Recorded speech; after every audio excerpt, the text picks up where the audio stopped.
From impeachments to inaugurations, if it's a political story, we are on the scene. The race for the White House is heating up. Kamala, you're fired! I say, bring it on. If it's breaking news, we're live with the latest coverage. From the White House, the State Department, and Capitol Hill, we know the issues, but above all, we know the players to bring you the latest in-depth analysis on all the key stories that we're covering. I'm Eric Ham. Join me from Washington here on Firstpost America.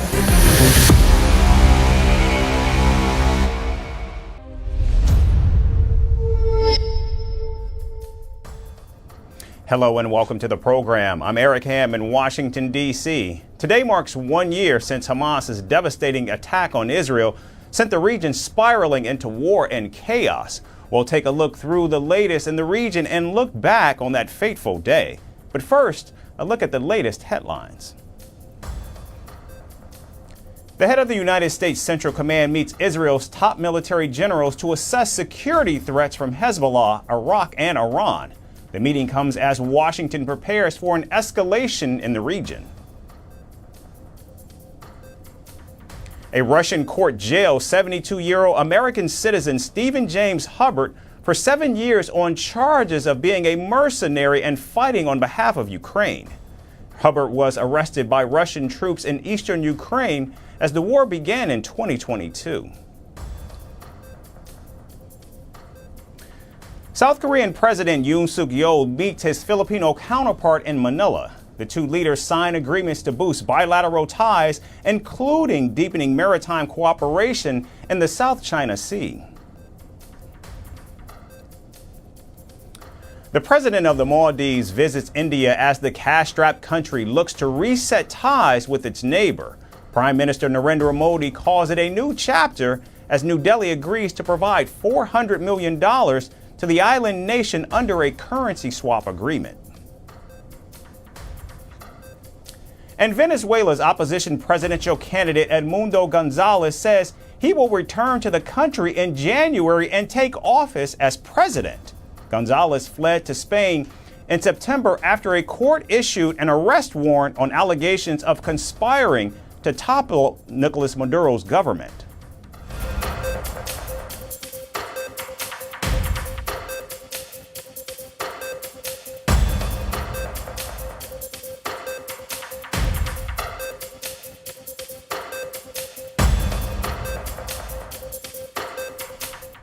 Our top focus comes from the Middle East, where Hezbollah launched a direct attack on Israel's third largest city, Haifa.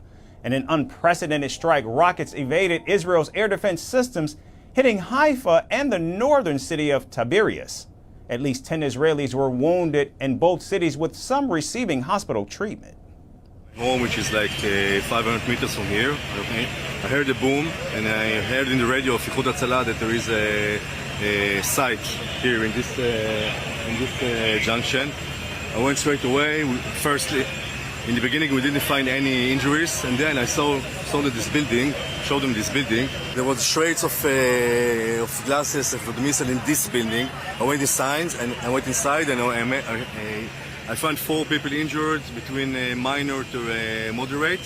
And then I just went out, I called the emergency forces, to get first responders, to take them, and they take them to hospital. It was like 15 minutes ago. Hezbollah claimed responsibility for targeting a military base near Haifa using short-range missiles. In response, Israeli fighter jets conducted airstrikes on Hezbollah's intelligence headquarters in Beirut. The IDF hit key sites including command centers and weapons storage facilities.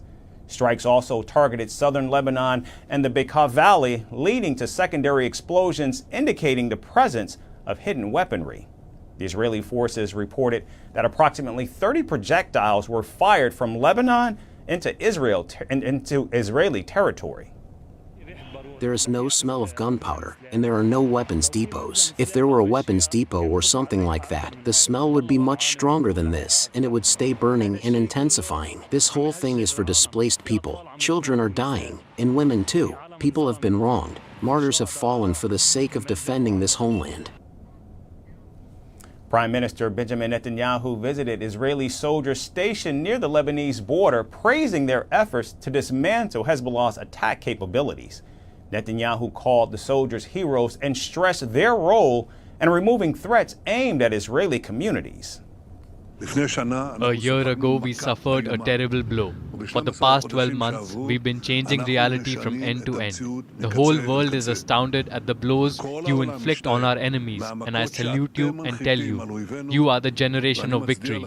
Together we will fight, and together we will win, with God's help. Israel has made clear its intentions to strike back at Iran, which has fueled Hezbollah's expansive missile capabilities. Moreover, G7 nations, including the United States, have given their full backing to Israel in this growing clash in the region. The question now that's looming for many is how long will this conflict last? And 1 year ago, on October 7th, Hamas launched the biggest ever terror attack on Israel. The Palestinian organization stormed through the security fence separating Gaza and Israel and killed over 1,000 people, wounded nearly 7,500, and took at least 250 people hostage.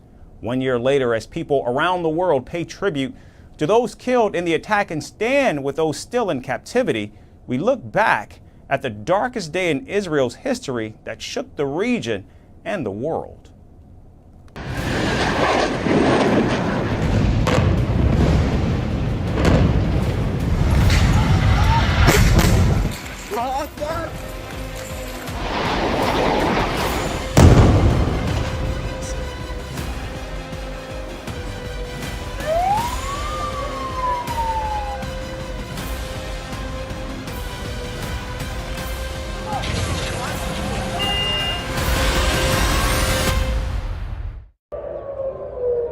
At dawn on October 7th, 2023, Israel woke up to a nightmare. The sky, usually quiet in the early morning, exploded with sirens, blaring warnings of an unimaginable assault.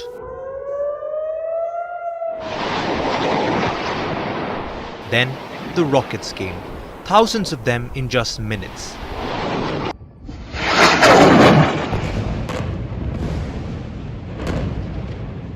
Cities across Israel were under siege.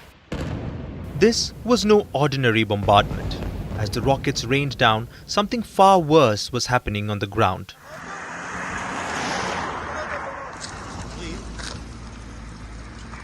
In the chaos, Hamas fighters had breached the heavily guarded Gaza-Israel border.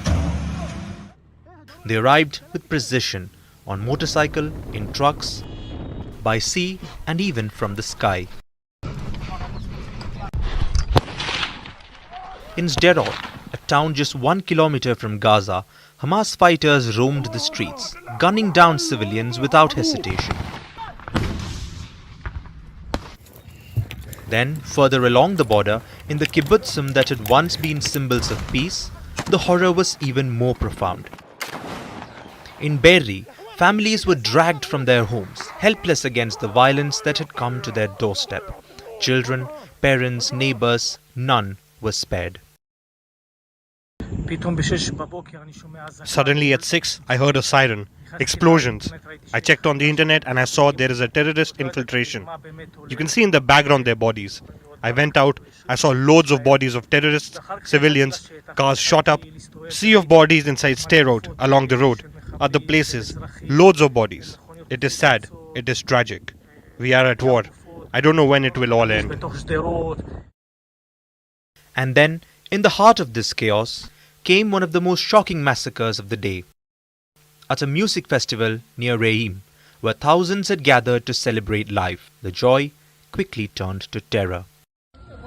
Rockets fell and the crowd scattered in panic. But there was no escape. Hamas commandos arrived by road and air, hunting down festival goers as they ran through the open fields, and more than 360 were killed.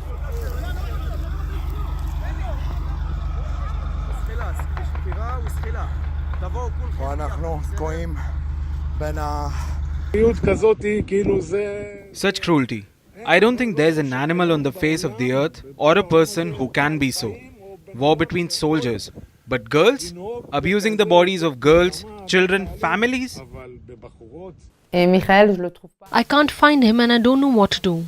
If he's not on the list, I keep following the names on the list all day, everywhere, every time. There's another person who's dead and he's not there. So does that mean we're going to find him? It's impossible that we won't find him. And on the other hand, they send us more videos to see who's been kidnapped, how many, why, something, I don't know. It's scary not knowing anything.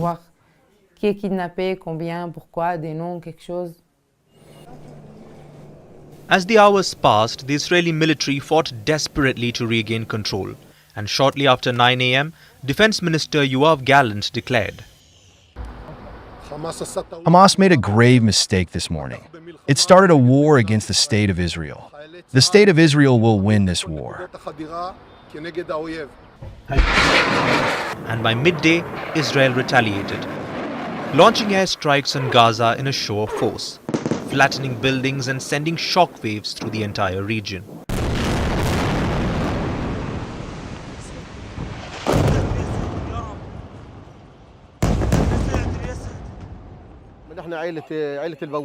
What happened to us is complete destruction. We are Al-Bawab family and there were 150 people at this building, including my uncles, my sisters, families of my uncles, my 5 brothers whose houses were destroyed. It is not suitable to stay in now. They are residing with our relatives, our friends and beloved ones.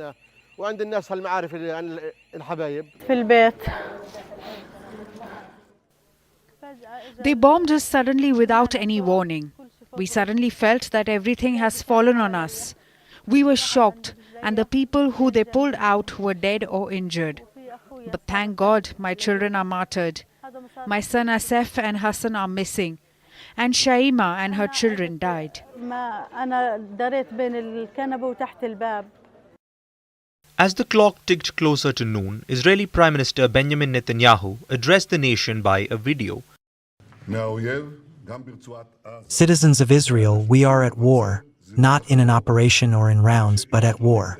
This morning, Hamas launched a murderous surprise attack against the State of Israel and its citizens. We have been in this since the early morning hours. The Prime Minister said that Hamas would pay an unprecedented price. He added, "We are at war and we will win." The narrative of "we will win" quickly caught on.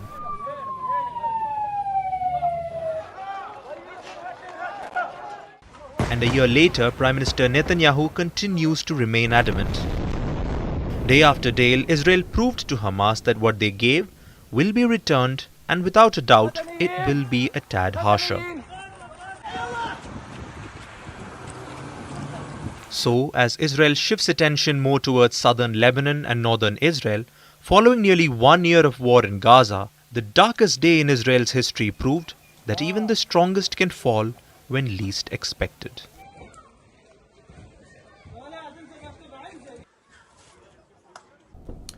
And here in the United States, former President Donald Trump held 2 major rallies in the key battleground states of Pennsylvania and Wisconsin over the weekend. Meanwhile, Vice President Kamala Harris leads Trump across nationwide polls. The Democrat has also a slight lead in 4 of the 7 swing states. Experts, in fact, are predicting that an October surprise could be around the corner, which could change the course of this election. We'll bring you more on the race for the White House.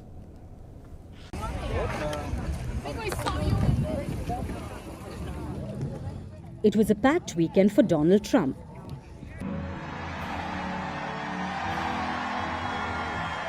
The former US president was busy on his campaign trail.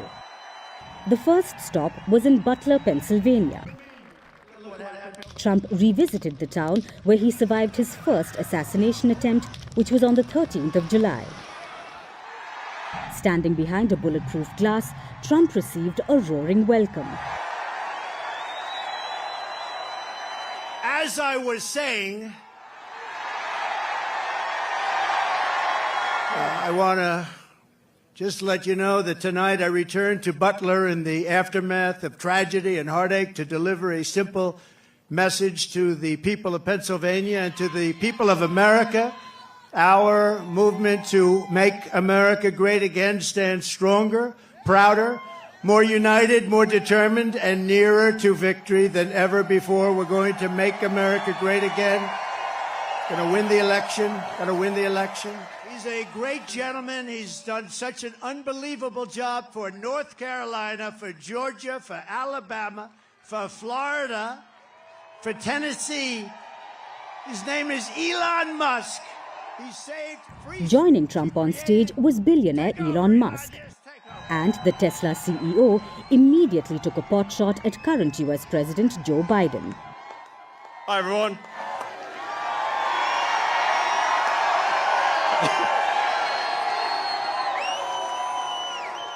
As you can see, I'm not just MAGA, I'm dark MAGA. Well, first of all, I want to say what an honor it is to be here. And, you know, the true test of someone's character is how they behave under fire. And we had one president who couldn't climb a flight of stairs, and another who was fist pumping after getting shot. Fight, fight, fight! Blood coming down the face. Now, America is the home of the brave. And there's no truer test than courage under fire. So who do you want representing America? Yeah, absolutely. Speaking to the crowd at Butler, Elon Musk said that only Donald Trump could save democracy in America. President Trump must win to preserve the Constitution. He must win to preserve democracy in America. This is a must-win situation. Must win. Donald Trump's campaign also shared aerial footage from Butler showing thousands of attendees, squashing claims made by rival Kamala Harris that Donald Trump's rallies don't have big numbers. After addressing the crowds in Pennsylvania, Donald Trump rallied in the battleground state of Wisconsin, where the Republicans said that the state needed liberation from the Democrats. Today I make you this promise: I will liberate Wisconsin and our entire nation from this mass migration invasion of murderers, child predators, drug dealers, gang members, and thugs. It'll be liberated. It'll liberate. Meanwhile, Kamala Harris and her running mate Tim Walz have begun a week-long media blitz where they will be interacting with media organizations and social media influencers across the country. November 5th is less than a month away. More than 1.4 million Americans have already cast their ballot in early voting. However, opinion polls show no clear winner yet. Nationally, Kamala Harris has a slight lead over Donald Trump. The Democrat is averaging at about 49.7%, while her Republican rival is at about 46.3%. However, the real contest is in the battleground states where Harris and Trump are in a tight contest. Out of the 7 swing states, Harris leads in Pennsylvania, Nevada, Michigan, and Wisconsin. Meanwhile, Trump has a lead in North Carolina, Georgia, and Arizona. However, the margins of lead for both the candidates remain small and could change as we get closer to Election Day. Both Harris and Trump are trying to sway as many undecided voters as they can. However, recent events have forced the Democrats to lose out on some of their voter base. The biggest blow comes from the handling of the Middle East crisis by President Joe Biden's administration. We are trying to abandon Harris, punish Harris, Biden administration and Harris administration. So we definitely don't want Harris in the White House. And we want to take the blame when they lose. So they both are the same. And I am certainly not voting for any of them at all. And many people actually in Dearborn and in Michigan said that they will not vote for them. They will hold their vote for something else. Political watchers are now waiting for the much-touted October surprise, which could potentially tip the balance in the favor of either Trump or Harris drastically. And now in Haiti, where armed gangs carried out a massacre in the city of Pont-Sunde, killing at least 70, including children, on October 3rd. Gang members with automatic rifles stormed the town, which is located in the agricultural region of western Haiti. The United Nations said at least 16 people were injured in the attack, including 2 gang members, after local police exchanged fire. The gang members also set fire to hundreds of homes, forcing nearly 6,000 residents to flee the area. Haitians displaced by the gang violence said they want to return to their home, but the rampaging attacks has dimmed that possibility.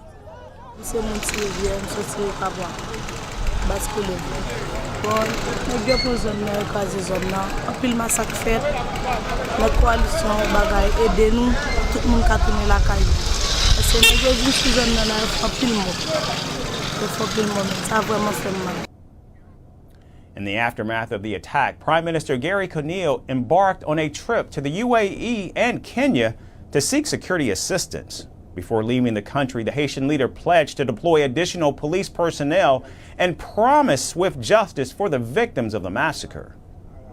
We're making good arrangements. Police units are coming out of Port-au-Prince. They've traveled by road to bring in reinforcements. My government is providing resources such as helicopters to continue to strengthen our capabilities. But the first thing is to continue to strengthen the police so they can come and do their work. For them to find the criminals, track them down and bring them to justice. Gang violence in Haiti has become an international concern in recent years. According to the United Nations, over 3,600 people have been killed in gang violence since January of this year. In June, Kenyan security forces arrived in Haiti to lead the multinational peacekeeping force funded by the United States and the United Nations. But with just 400 Kenyan troops, the international security force has not been able to control fighting in the Caribbean nation. As armed gangs launch fresh attacks across Haiti, questions arise as to whether the international troops can in fact bring an end to the violence.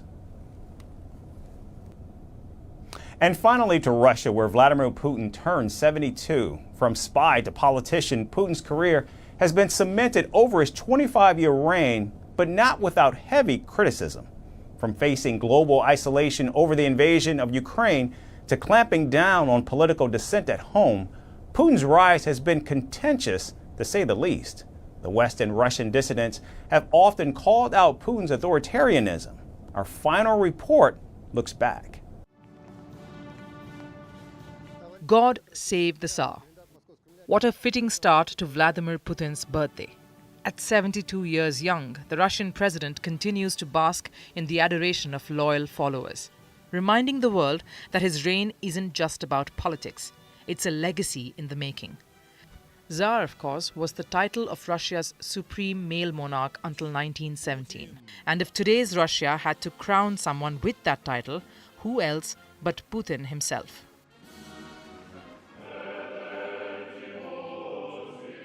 With every candle he blows out, Putin solidifies his presence not only as Russia's leader, but as a global political heavyweight. To say that Russia is Putin and Putin is Russia has never rung truer.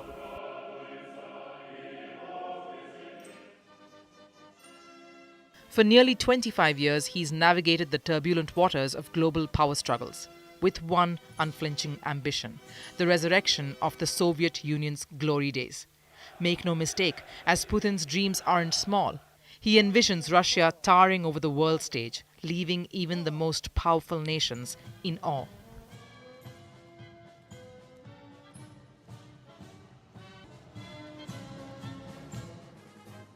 His rise from the gritty streets of post-war St. Petersburg to the heights of global power is nothing short of cinematic.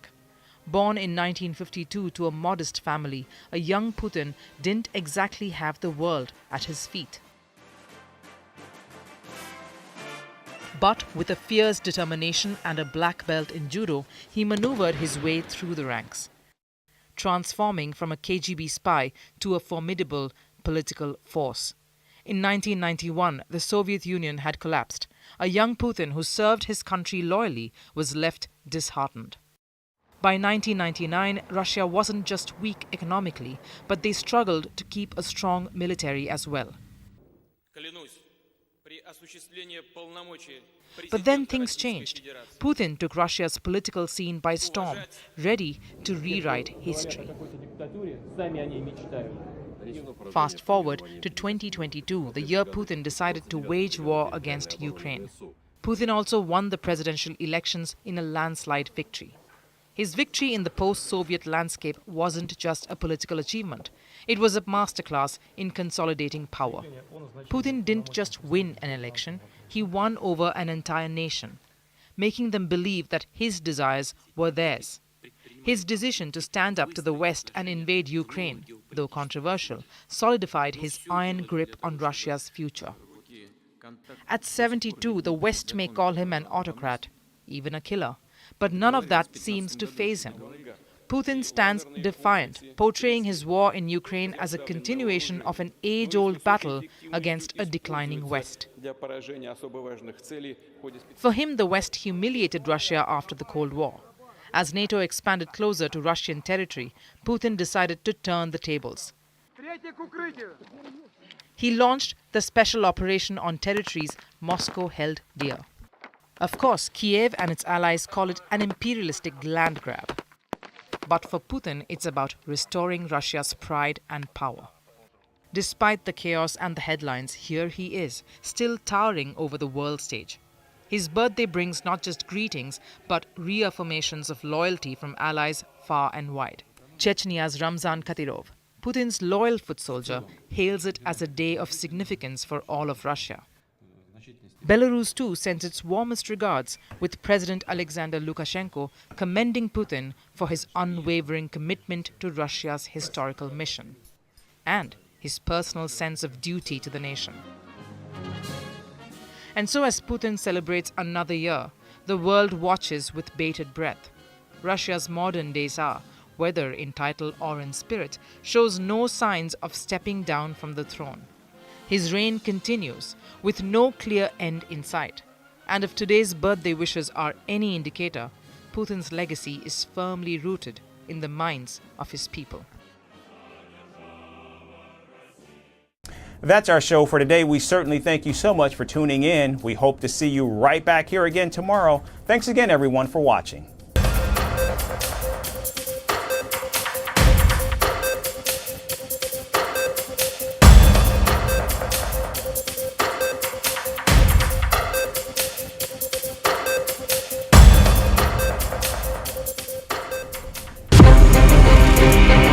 From impeachments to inaugurations, if it's a political story, we are on the scene. The race for the White House is heating up.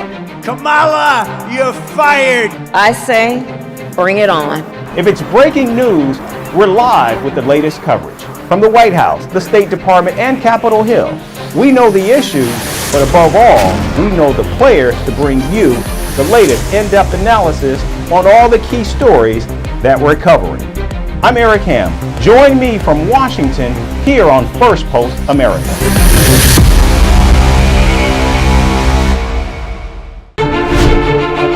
Firstpost decodes the U.S. election, explains how America chooses its president. Your primer on the race to the White House.